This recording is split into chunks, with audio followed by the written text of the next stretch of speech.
there, it's your old pal Fernbark, and today we're going to take a look at Milwaukee's newest rocket light.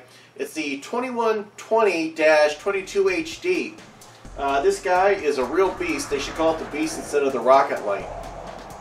It's their rocket dual pack tower light, and it's OneKey compatible. And frankly, I've got another one of their lights that's OneKey compatible, and I thought the OneKey wasn't that fantastic, but with this light, it really makes a lot of help in the functionality of the unit. You could buy this light as a kit. That would be the 22-HD designation. The kit is going to give you 2 of the 9 amp hour batteries and the fast charger. The fast charger is a little different than the old charger. It puts out 6 amps. The old charger puts out 3 amps. This is what it looks like folded up. It's pretty compact. It's about 18 inches long and about 9 inches wide. It sets up pretty simply once you actually figure out how to do it. The instructions are a little not awesome, but basically the only hard part is this piece right here. This collar, you just slide it forward to bring this section up, and then the rest of it just slides up that fast. And then to deploy the legs, you just lift up and it just sets up that quickly. The controls on this are pretty straightforward. Once you put in one of these batteries, you'll see the OneKey Bluetooth light up, and then you're able to turn the light on, which is this button right here.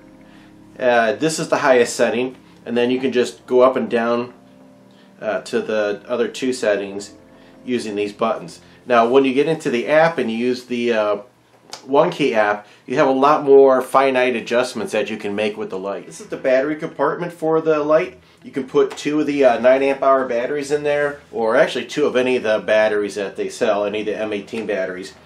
There's a ridge along the edge right here, and then the lid has a gasket on it so that when you clamp it tight, it forms a seal.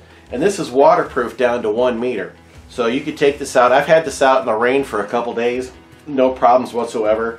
I was going to try it out in the pool, but we put it away for the winter time, so I did not do any underwater testing, but I was kind of sorry about that.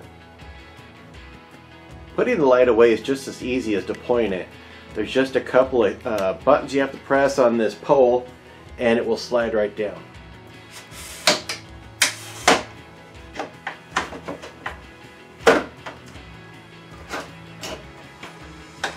There are a couple of things about this light that might invoke a expletive. One would be the price, and the other thing would be the weight. This is actually pretty beefy, and I think a lot of the weight has to do with the fact that when you extend this light out, it becomes top heavy, so you need all the weight to keep it from tipping over. There are a couple of D-rings on here so you could connect the strap to it, and I can tell you after having carried this around for a couple of weeks, if you have to carry this any distance at all, you're going to want to put a strap on this and hang it over your shoulder because it is heavy.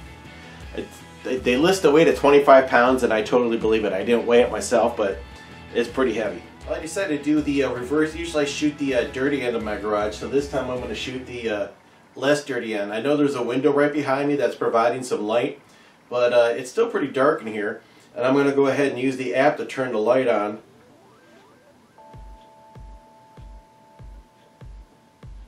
Okay, that didn't work. Try that again.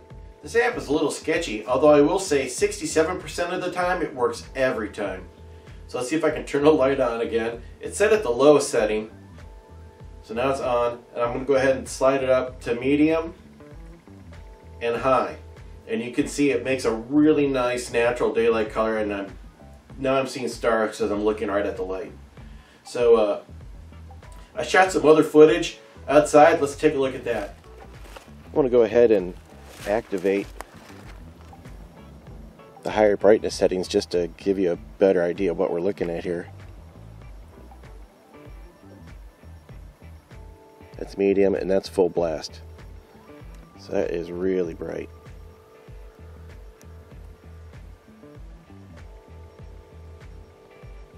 Turn this light on. It's about 30 feet from the light to this tree with the eagles on it, which you'll see much better in just a second, and then it's probably another 12 feet to the shrubs behind it. Let me make sure I'm zoomed all the way out here. Yep.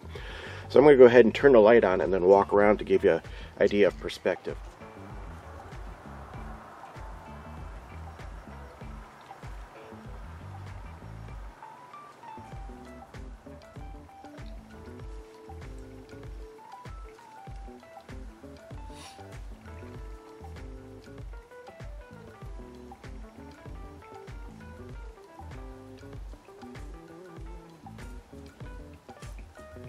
Alright, I just had the lamp give me the warning flash that it's at low battery.